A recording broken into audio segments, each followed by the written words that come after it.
Terima kasih, Mas. Sebenarnya 2004 sih sudah masuk tahun 2000-an ya. Hmm. Saya pribadi mendengar, kan ini judulnya konsistensi ya.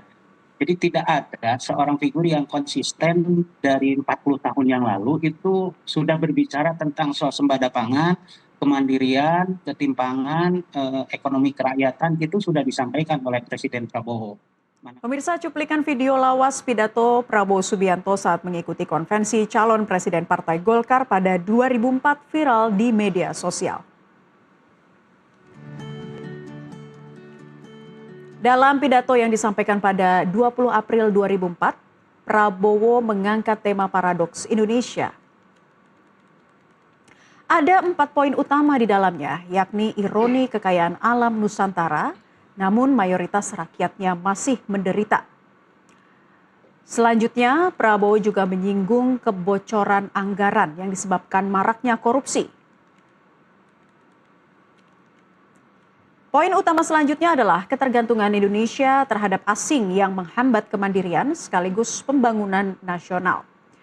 Poin terakhir yang disampaikan Prabowo adalah visi teknokratik, yakni pentingnya membangun sektor pertanian sebelum langkah ke industrialisasi.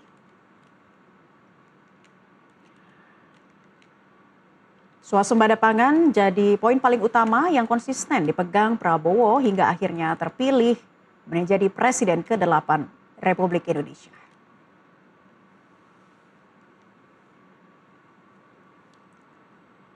Pemirsa, lebih jelas soal konsistensi Prabowo Subianto terhadap swasembada pangan, kita akan bahas bersama anggota Komisi 11 DPR dari fraksi Partai Gerindra, Kamru Samad, yang masih kami mencoba untuk menghubunginya pemirsa melalui sambungan Zoom, dan juga terhubung bersama kami Sekretaris Jenderal Dewan Pimpinan Nasional Tani Merdeka Indonesia, Nandang Sudrajat. Kita sapa narasumber yang sudah bergabung saat ini. Pak Nandang, selamat malam. Selamat malam. Iya, Pak Nandang bisa dijelaskan ya soal pidato dari Prabowo Subianto pada 2004 ya mengenai swasembada pangan yang ternyata memang digaungkan kembali saat Prabowo terpilih menjadi Presiden ke-8 Republik Indonesia. Iya, terima kasih, Mas. Sebenarnya 2004 sih sudah masuk tahun 2000-an ya. Saya pribadi mendengar, kan ini judulnya konsistensi ya. Jadi tidak ada seorang figur yang konsisten dari 40 tahun yang lalu itu sudah berbicara tentang swasembada pangan, kemandirian, ketimpangan, ekonomi kerakyatan itu sudah disampaikan oleh Presiden Prabowo.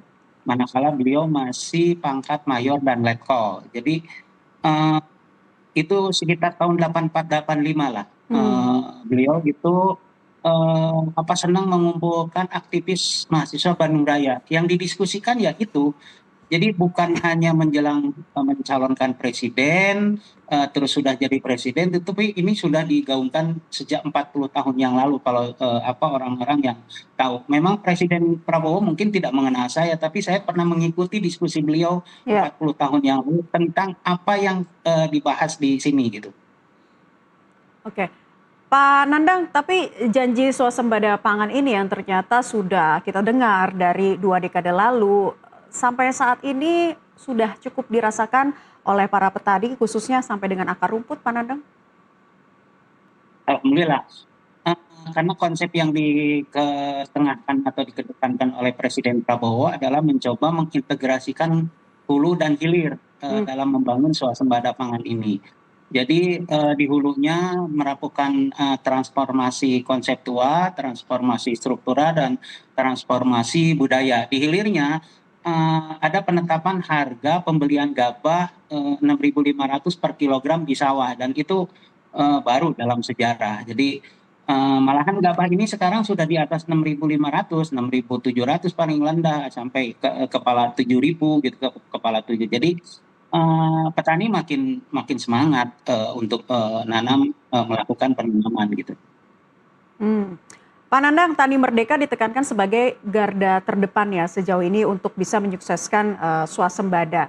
Bagaimana organisasi Anda memastikan bahwa rantai pasok pangan dari petani lokal itu terserap secara maksimal? Pak Prabowo yaitu tadi hulu dan hilir diintegrasikan, di hilirnya menyiapkan Bulog sebagai off-taker. Jadi Bulog ini di awal program swasembada pangan tahun 2024 menjabat itu sudah dicanangkan dan 2025 itu dipraktekkan. Kan awalnya begini, Pak Prabowo kita ingat betul pada saat pidato pelantikan di MPR beliau menyatakan bahwa dalam 4 tahun akan dicapai swasembada gitu kan. Nah, tapi ternyata lalu bergulir pada saat konferensi Asia Pasifik di mana itu lupa saya, itu dicanangkan merintah kepada Menteri Pertanian itu 3 tahun, tapi kemudian Presiden minta kepada Kementerian Pertanian melalui Menteri Pertanian itu hanya 1 tahun, dan alhamdulillah ternyata ya 1 tahun bisa dicapai karena memang secara infrastruktur yaitu tadi ada dilakukan transformasi secara sistematis gitu. Jadi tidak ujug-ujug bahwa oh ini terjadi, tidak, itu memang betul-betul dipersiapkan oleh pemerintah, oleh presiden gitu. Oke. Pak Nandang, tapi kalau di Tani Merdeka sendiri sejauh ini bagaimana memastikan rantai pasok bisa berjalan dengan maksimal dan tidak kalah saing begitu ya dengan mungkin korporasi-korporasi besar? Ya kami kan punya jaringan dari 38 provinsi itu sudah di 33 provinsi dan itu sudah sampai ke tingkat desa, Kordes, dan di beberapa tempat Kordes-Kordes inilah yang menjadi ujung tombak membantu pemerintah untuk mensukseskan swasembada ini. Nah, rantai pasoknya ya diamankan oleh Bulog, di mana petani sekarang itu kalau misalnya yang kurang harga 6.500 kita lapor ke Bulog gitu. Petani lapor ke Bulog, kami lapor. Nah, kalau yang sudah 6.500 di daerah tertentu misalnya Bulog tidak perlu melakukan penyerapan, toh itu sudah di atas ketentuan harga pembelian gabah gitu. Gitu, Pak. Oke, tantangannya sejauh ini apa saja sih Pak Nandang yang ada di lapangan yang tentunya kita kan ingin ya sama-sama ambisi yang baik ini begitu yang sudah digaungkan sejak 2 dekade lalu bisa kemudian menjadi hal yang lebih maksimal lagi untuk nanti ke depannya terkait dengan swasembada pangan ini? Ya, tantangannya memang tidak kecil, tapi ya itulah dinamikanya. Tantangannya misalnya infrastruktur irigasi kan dalam 20 tahun terakhir ini terabaikan, terus alih fungsi lahan, banyak yang mengkritik kan lahan sawah berkurang, ya memang berkurang, tetapi dengan transformasi 3 tadi, itu kami bisa atasi, petani bisa mengatasi dengan dorongan dari pemerintah. Contoh misalnya konsep transportasi konseptual. Presiden menerbitkan Perpres nomor 6 tahun 2025 yang kemudian dirubah oleh Perpres nomor 113 tentang penyederhanaan distribusi pupuk. Dulu pada saat sebelum ada Impres ini, pupuk itu diatur oleh 145 regulasi aturan di 12 lembaga kementeriannya. Itu disederhanakan, pupuk dari pabrik itu langsung ke pengecer dan itu berjalan. Kan awalnya harus ada persyaratan kartu tani segala macam. Sekarang tidak, melalui sistem ERDKK yang diinput oleh penyuluh ke sistem itu, Pupuk Indonesia sebagai holding pupuk yang beroperasi sekarang itu sudah punya data, sudah punya perencanaan. Terus keduanya Impres nomor 2 tahun 2005 tentang percepatan untuk fasilitasi irigasi. Dulu itu ada sekat kewenangan. Kalau yang di bawah 1.000 hektar satu blok itu kewenangan kabupaten, yang di 1.000 sampai 3.000 kewenangan provinsi. Nah, di atas 3.000 kewenangan pusat. Nah, itu kalau pusat punya dana ingin memperbaiki kerusakan di kabupaten, kewenangan kabupaten dan provinsi itu nggak bisa. Nah, dengan Impres ini itu lintas kewenangan itu bisa diperbaiki. Nah, itu yang di hulunya gitu. Makanya ya tantangannya sih berat sebenarnya, tapi karena memang sudah dipersiapkan ya alhamdulillah dengan cara sama-sama bekerja sama ya bisa jalan gitu. Iya, baiknya memang ini ada komunikasi 2 arah dengan pihak DPR juga ya di sini, Pak Nandang, yang kami tadi sudah coba menghubungi tapi mengalami gangguan teknis. Tapi boleh ditambahkan lagi Pak Nandang, ini berkaitan juga alat mesin pertanian gitu ya, hingga pembiayaan agar lebih tepat sasaran. Seperti apa yang nanti harus dilakukan pemerintah?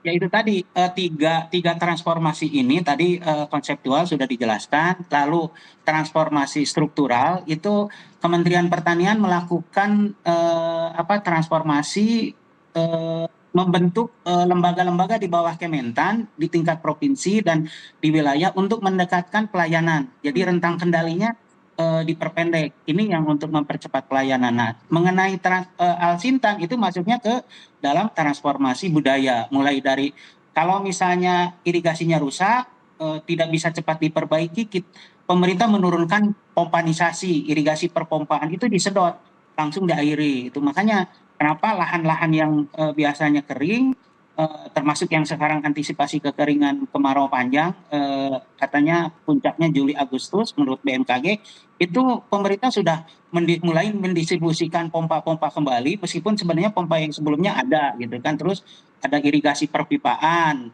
terus ada mekanisasi pertanian, itu transformasi budayanya mulai dari traktor, lalu transplanter untuk nanam, itu sudah pakai mesin, lalu ada drone untuk mupuk, ada combine harvester untuk panen.